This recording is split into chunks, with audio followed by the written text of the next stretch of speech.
All right, welcome back into Talking Fitchburg. This mic here can only mean one thing. It's Jacob, and he's here with me this morning from the Fitchburg Star. Jacob, good morning. How you doing, sir? I'm doing good, Jeremy. How about you? Oh, flying solo today, but we're rocking it here. We're rocking it. You heard me All struggle through right. sports, so hopefully you'll set the bar for this show a little bit higher for us now by Oh, filling us in on last night's council meeting. yeah. Before I get to that, I will say last night was my last council meeting. That's right. A little bit bittersweet. Next week I will be no longer with Fitchburg Star in a good way, just moving on. But I just wanted to say it's been very exciting to be a part of this new partnership with FACTv and the paper. And everyone can look forward to Scott Gerard coming in, and also possibly a new reporter. We're finalizing that. So looking forward to this being a strong and regular feature on Talking Fitchburg. Yeah, no, we certainly appreciate it, Jacob, for you taking the time and doing this. It really has been good for our viewers, and you're right. It's a fun partnership to work with other media outlets to get the news out. So we appreciate you and wish you best of luck. So yeah, so your last council meeting gets done really early, and I heard things just went smooth. Yeah. First off, there was nothing pulled out of the consent agenda. Of course, last time we spoke, there was an item that was pulled out and discussed for an hour before being put back in and passed, just the same way as it would have in the consent agenda. So this one went through smoothly. The biggest item to pop up, we have a large event ordinance.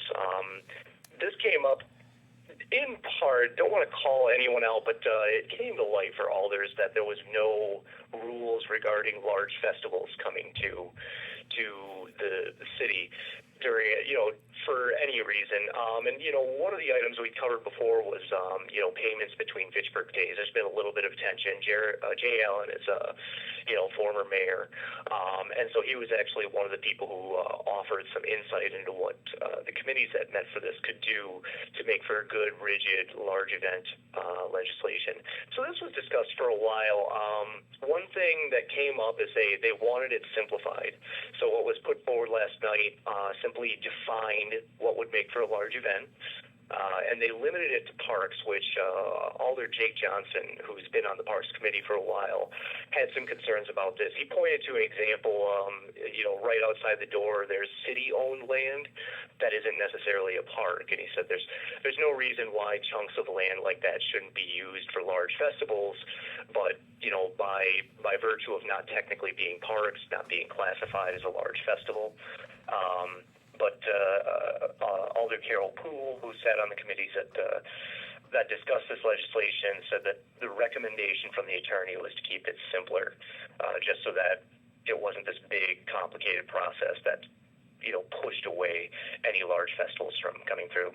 Sure. Also, a large part of the discussion was how to collect deposits and how much those deposits should be. So there's kind of back and forth as to who determines how much a large festival will cost.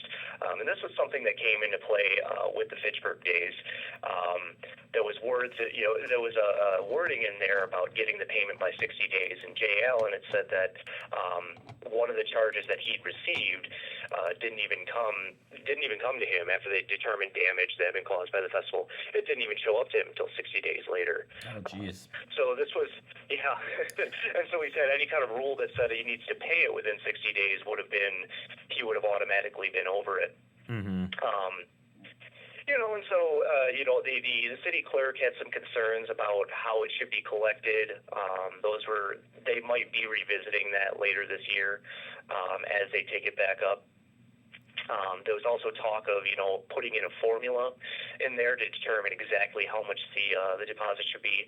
Ultimately, all of this discussion kind of went to the wayside, and only one amendment really kind of came up, and that was Alder Johnson wanted to make sure that the amount determined for a deposit and the amount charged for the event overall, when they determined it, that it should be a maximum, but not exactly the amount. So the idea being that they calculate, we need this many police to monitor your event, and that many police costs this much. As it was written, it was once they determined that, that's how much was going to be billed.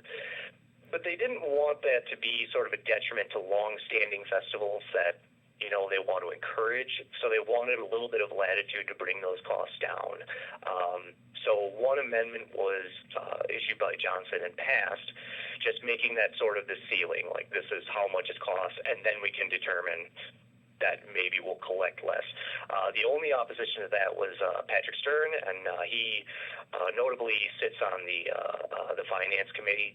So he liked the idea of making sure to collect everything that it would end up costing the city when a large festival comes through. Ultimately, after the amendment, with just that amendment, it passed unanimously. Everyone seemed very happy to get something on the books to avoid any trouble with future large festivals and to get Fitchburgians having more fun. Yeah, absolutely. Keep them coming here. We have great festivals all summer long. So and that makes Fitchburg unique in so many ways. So what else do you have on the docket then? I see we had some talk on the fire station. Yeah. So they're still trying to hammer down land for the East Side Fire Station. They're looking at a lot at Clayton and Sain Road. They had already submitted an offer to the owners, Avanta, and part of that was that they were buying the land, but they were also paying Avanta to do the development. So it was kind of this, it wasn't just the land. So that offer was submitted. It seemed like a good offer, and Avanta came back and said they couldn't do that development work for what was offered. So the city has submitted another offer that they expect to get a response on in the next few weeks. This is kind of important because the fire station, and our reporter Kate Newton will be following up on this very closely, but the fire station has kind of been a contentious issue. It's kind of been tripping up a little bit, and everyone's kind of working to try and move it forward, and obviously that includes a west fire station and a new east fire station. So they're still expecting that there will be groundbreaking on this site, despite this back and forth for this summer so far, according to the city administrator. So we'll obviously keep an eye on that and make sure the sale and everything goes through. And if not, we'll have to see what happens beyond that. Absolutely. It seems pretty positive. Yeah, I've seen there's been plenty of meetings here, so I've seen them. They've been working very, very hard, so it's makes it easier in the end to get things taken care of, I'm sure. We got just 1 minute left, so talk quickly about sidewalk shoveling legislation. Yeah. So one of the nicest things is that they were able to table this because, there's no more snow. They were discussing cleaning up how the city addresses snow removal for people's sidewalks.